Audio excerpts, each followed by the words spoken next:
Competitive exam సంబంధించి ప్రత్యేకంగా civil services exam సంబంధించి ఏ ఆప్షన్ చూస్ చేసుకోవాలి, ప్రిపరేషన్ ఎప్పుడు స్టార్ట్ చేయాలి, ఏ బుక్స్ రిఫర్ చేయాలి, ఇలాంటి డౌట్స్ ఉంటే CSBIS అకాడమీని కాంటాక్ట్ అవ్వచ్చు. దీనికి సంబంధించి నా పర్సనల్ అపాయింట్మెంట్ ఈ వీడియో పైన డిస్ప్లే అవుతున్న కాంటాక్ట్ నెంబర్కి ఫోన్ చేసి తీసుకోవచ్చు.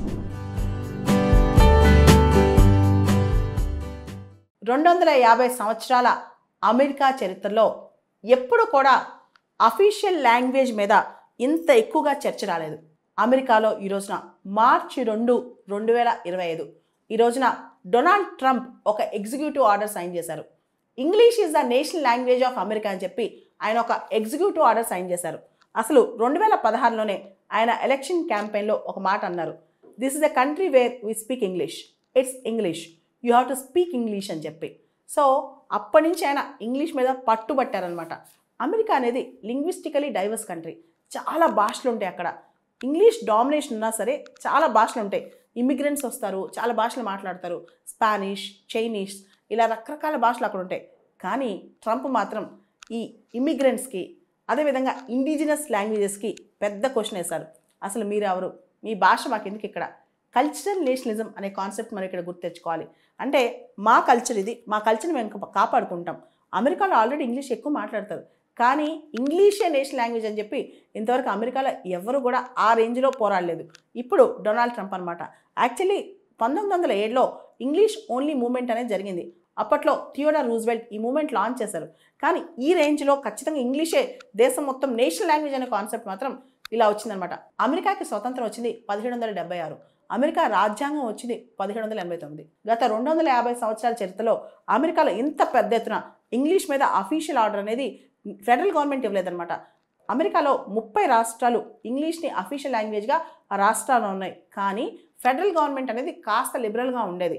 క్లింటన్ టైంలో కూడా రకరకాల భాషల్ని మనం పెట్టుకోవాలి, రకరకాల భాషల్లో కమ్యూనికేషన్ అలౌ చేయాలి, ఈవెన్ గవర్నమెంట్ కమ్యూనికేషన్ కూడా అలౌ చేయాలని చెప్పి క్లింటన్ టైంలో అమెరికాలో రకరకాల లాంగ్వేజ్ అలౌ చేయాలని చెప్పి అప్పట్లో మల్టీలింగ్వల్ కల్చర్నే ప్రమోట్ చేసేవాళ్ళు.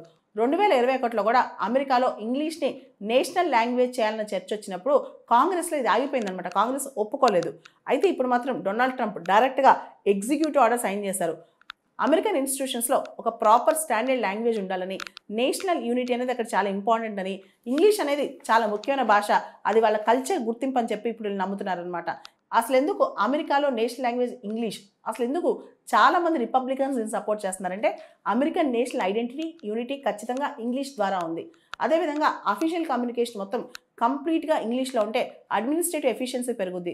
ప్రపంచవ్యాప్తంగా ఇంగ్లీష్ చాలా పెద్ద లాంగ్వేజ్ కాబట్టి చాలామందికి అవకాశాలు పెరుగుతాయి. అంతేకాదు ఒక స్టాండర్డైజ్డ్ మోడ్ ఆఫ్ కమ్యూనికేషన్, అంటే ఒక సమాచారం ఇవ్వటం కానీ తీసుకోవడం కానీ, ఒక విషయంలో కమ్యూనికేషన్ కానీ ఒక పద్ధతిలో జరుగుద్ది. ఇదంతా ఆర్గ్యుమెంట్స్ ఇన్ ఫేవర్ అనమాట. అంటే ఇంగ్లీష్ని నేషనల్ లాంగ్వేజ్గా గుర్తించడానికి ఆర్గ్యుమెంట్స్ అనమాట. అయితే చాలామంది ఏమంటున్నారు తెలుసా, ఎవరైతే ఇండిజినస్ లాంగ్వేజ్ ఉన్నాయో, ఇమిగ్రెంట్స్ వచ్చి మాట్లాడే భాషలు ఉన్నాయో, ఇప్పుడు వాళ్ళపైన వివక్ష, వాళ్ళని ఎక్స్క్లూడ్ చేస్తున్నారు, వాళ్ళని పక్కకు తోసేస్తున్నారు. అమెరికాలో దాదాపు 350 భాషలు ఉన్నాయి, చిన్న పెద్ద ఈవెన్ మైనారిటీ లాంగ్వేజెస్ అన్ని కలిపి 350 భాషలు ఉన్నాయి. దానిలో 3 మిలియన్, దాదాపు 30 లక్షల మంది చైనీస్ మాట్లాడతారు. అమెరికాలో స్పానిష్ మాట్లాడేవాళ్ళు 42 మిలియన్. అవి కాకుండా చాలా మైనారిటీ లాంగ్వేజ్ కూడా ఉన్నాయి. దీనివల్ల అమెరికాలో మైనారిటీ రైట్స్ దెబ్బతింటాయి. అదేవిధంగా చాలామంది ఇమిగ్రెంట్స్ అమెరికాకు వస్తారు, ఉద్యోగాలు వ్యాపారాలు చేసుకుంటారు. మరి వాళ్ళ భాషకి గుర్తింపు ఉండదా? ఇదే పెద్ద క్వశ్చన్ అనమాట. మనం భారతదేశంలో చూసుకుంటే భారతదేశంలో నేషనల్ లాంగ్వేజ్ అనే కాన్సెప్ట్ లేదు. We have an official language, Hindi in Devanagari script అనమాట. మన రాజ్యాంగంలో ఆర్టికల్ 343, ఆర్టికల్ 343 ప్రకారం Hindi in Devanagari script is an official language, national language, జాతీయ భాష అనేది ఇండియాలో లేదు. అదేవిధంగా మనం కెనడాలో చూసుకుంటే కనుక కెనడాలో 2 అఫీషియల్ లాంగ్వేజెస్ ఉన్నాయి, ఇంగ్లీష్ అండ్ ఫ్రాన్స్. చైనాలో మ్యాండరిన్ లేదా చైనీస్ అనేది అఫీషియల్ లాంగ్వేజ్. కానీ చైనాలో కూడా ప్రాంతీయ భాషలకు, రీజనల్ లాంగ్వేజెస్కు పెద్దపీట వేస్తారనమాట. అమెరికాలో దాదాపు 34 కోట్ల మంది జనాభా ఉన్నారు. ఈ 34 కోట్లలో దాదాపు 6.8 crores, 6.8 కోట్ల మంది నాన్ ఇంగ్లీష్ మాట్లాడతారనమాట. ముఖ్యంగా స్పానిష్ కావచ్చు, చైనీస్ కావచ్చు, అరబిక్ భాషలు కావచ్చు, ఇవన్నీ రకరకాల భాషలు మాట్లాడతారనమాట. అయితే డొనాల్డ్ ట్రంప్ ఇంతకుముందున్న క్యాంపెయిన్లో, ప్రస్తుతం ఉన్న ఎలక్షన్ క్యాంపెయిన్లో 2016లో, 2024లో ఎలక్షన్ క్యాంపెయిన్ చేసేటప్పుడు ఇంగ్లీష్ అంటూ వచ్చారు. Immigration rules, immigration policy strict చేస్తూ ఇమిగ్రెంట్స్కి వ్యతిరేకంగా మేము ఇంగ్లీషే మాట్లాడదాం, మీరు కూడా ఇంగ్లీషే మాట్లాడాలి అని చెప్పి. మనం ఇండియాలో ఉన్నాం, మనకి ఇంగ్లీష్ అలవాటు, చదువుకున్న వాళ్ళందరికీ ఇంగ్లీష్ ఎంతో కొంత వచ్చు.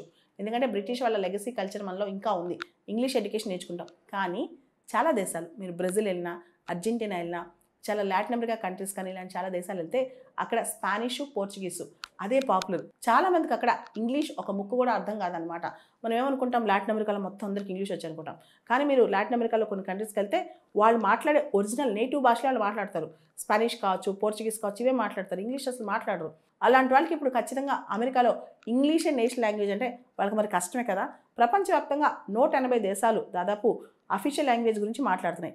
కానీ చాలా దేశాలు బహుభాషల్ని, మల్టీలింగ్విజంని ప్రమోట్ చేస్తాయి అనమాట. కానీ అమెరికా మాత్రం ఇప్పుడు ఆ కల్చరల్ నేషనలిజం ప్రమోట్ చేస్తుంది. అంటే భాష అనేది మనం ఏదైతే కమ్యూనికేట్ చేస్తామో మన కల్చర్లో ఒక భాగం అని అమెరికా నమ్ముద్ది. కాబట్టి English is a predominant language in America and English have become a national language today.